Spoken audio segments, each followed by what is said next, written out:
The rugby league world is blowing upside down as R360 comes in for the kill. Yes, indeed. Guns are blazing.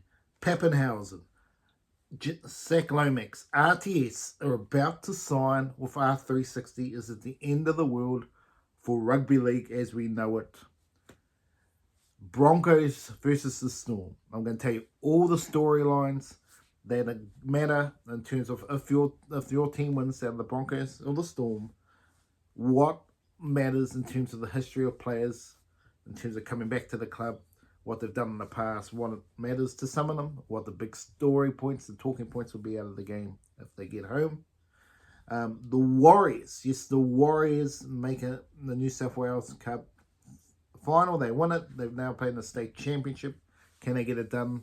And what does it mean for the Warriors next year? Have they got some young talent or are they letting them all go? Do the Warriors need to still find some more talent and buy some more players? I think so. But yes, let's get to it right here, right now. Barry Charles Footy Show as we get ready for grand final bonanza. Right here on Barry Charles Footy Show. Yes, folks, welcome back. R360 is blowing up right here, right now. All the talk about, oh, we're losing these players. What does this mean for the NRL? Simple as this, absolute zilch, nothing. It won't matter. Even if 10 players go, we'll find 20. At the end of the day, it doesn't matter. You can argue maybe the elite. This is when it gets to it. Zach Lomax, yes, he's elite. But he's been elite for a short period of time. 18 months. I mean, he potential to be elite a long time ago, but he wasn't getting the coaching he needed. RTS was elite, but he's dropped a little bit. But he's still a solid player. Ryan Pappenhausen at his best is elite, but he keeps getting injured. So, but like Turbo, so you don't really get to see him. So you're not really missing out.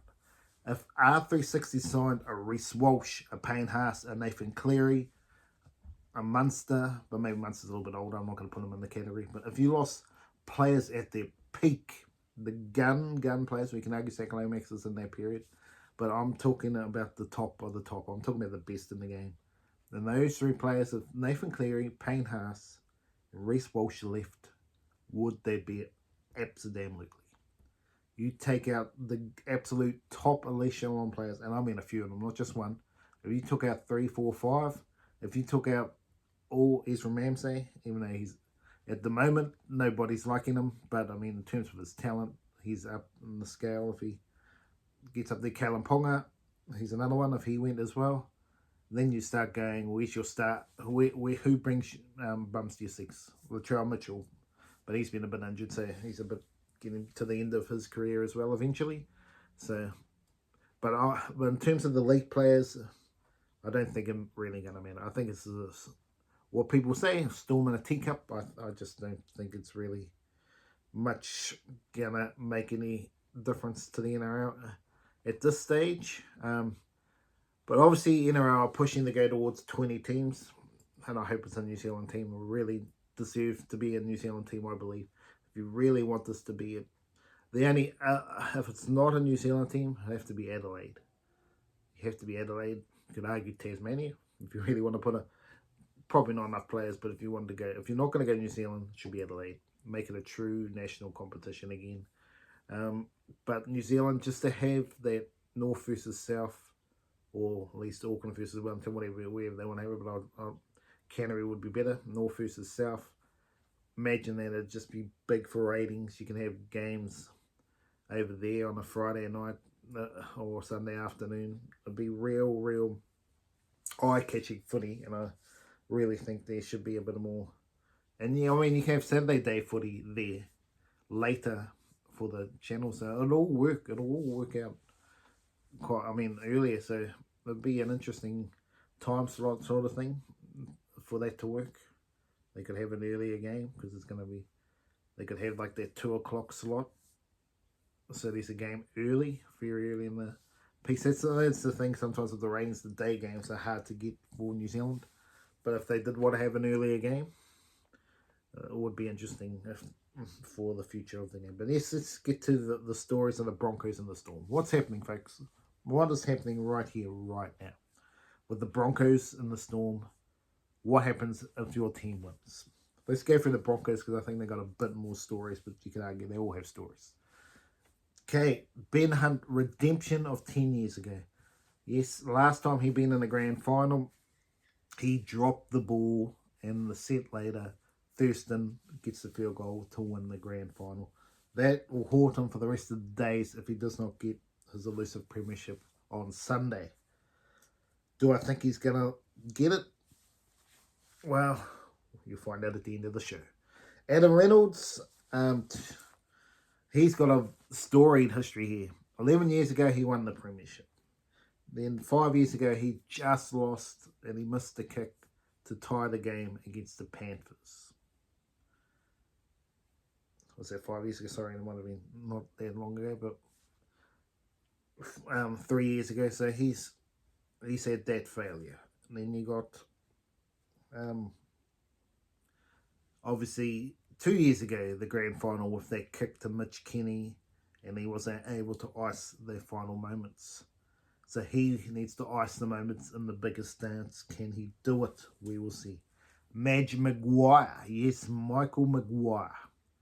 Went through torrid time at the Tigers, but at the end of the day, it wasn't just his fault. The whole Ivan Cleary's failed. Jason Taylor's failed. Benji Marshall so far has failed. And Benji Marshall's had a better team now. And he's still failing at this stage. So, to me, Michael Maguire then went to New South Wales, got it done, was doing well with the Kiwis as well. And he comes to the Broncos and every single person is slamming him. Yes, Buzz Rothfield and the likes are absolutely giving it to him that they went on a harbour cruise, whoop-de-doodle harbour cruise. They're rock stars. They don't want to train hard. Well, they train hard and look where it's got them to a grand final. But have they worked too hard, and will it be the end of the road? But you have to put it up to Madge Maguire. He's had to listen to all this rubbish all year, and he can silence the critics with a victory. He can silence the critics with a victory. Now, Ezra Mam, yes, obviously, I think it's all forgotten about in this game. 10 weeks suspension or whatever it was, 8 weeks, whatever it was. It should have been longer, but he has been getting shit every time he plays. You can hear the boos in the crowd, but he can put them to bed with an outstanding performance and maybe a Clive Churchill medal performance. We will see. He's another one that would have won the Clive Churchill if they had held on. So he's another one looking for redemption in terms of that. And there'll be plenty more stories out of it. Obviously, Reece Walsh's toilet saga turns up and wins. It's all to talk about. So there's a lot of things to talk about. What about the Storm? What's the storylines around the Storm? Well, Craig Bellamy just doing what he does. Outstanding, continues to do his thing. But obviously Munster, the death of his father earlier in the year, doing it for his father. All he have his emotions right in the biggest stage on the biggest day. They failed last year, the Storm. They need to turn it around and win it this year. Jerome Hughes coming back from broken arm within less than 3 weeks. Will he be able to handle it again in the biggest stage? Stefano coming from the Wooden Spoon Tigers to maybe a premiership in 1 year. Unbelievable turnaround if that happens for him.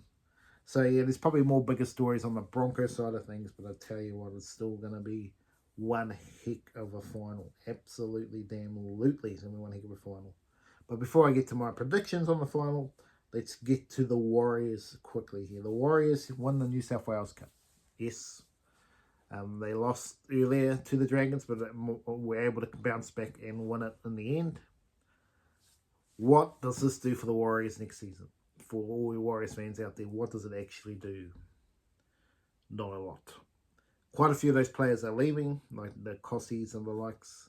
To me, the biggest thing for the Warriors was their bench. And they're probably missing a prop and a... Well, you've got a backup halfback, but it's the hard thing. Is Luke Metcalf the man, or do you need to find someone else? Because Luke Metcalf continues to get injured. I know he's a good player at his best, but if he continues to get injured, he'll be another Pappenhausen. You know, Pappenhausen has some trophies. But it'll be another Turbo story yet again. You keep picking this guy, but he's not on the field. And Ponga, similar situation. They really need to do some digging around where they can find someone, because obviously Timothy Martin's gone, I believe. So there's a lot of changes at the Warriors. Tanner Boyd obviously will still be there, but he's clearly not the answer. Chanel Harris-Tavita didn't go up a level at all. Is he the right person to even be at 6? I'm not saying he's not a bad player, don't get me wrong, but you got to go to their next level. And if they're not the ones, they got to find it. Is Jet Cleary their player? Well, he played 14 on the weekend. Is he the answer? I don't know. We will see. They really do need to find someone who's going to go boom, boom. And all Metcalf's got to stay on the field all season. But they also need another prop, because clearly they failed without Mitch Barnett as well. There's not one or two. They needed both of them. You can't just be Fisher Harris. They need their sort of 80-minute player. That's the thing now. If you don't have that 80-minute player like a Payne Haas, Tarpanay, like players that play most of the minutes, 70 minutes, you don't win the premiership. You need to have some big boys that can play a lot of big minutes, and that's the difference between winning and losing. And that's what the Warriors are missing, and they really need something to happen. But yes, let's get to the grand final.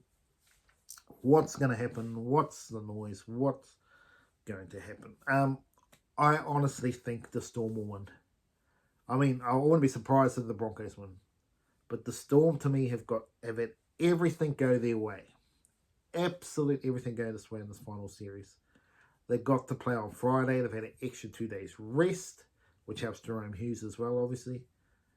They haven't had the brutal games that the Broncos have had against the Raiders and Penrith. They had 2 brutal games. I'm not saying the other games were brutal, but the Storm pretty much won comfortably enough in their 2 games. They were never really in doubt.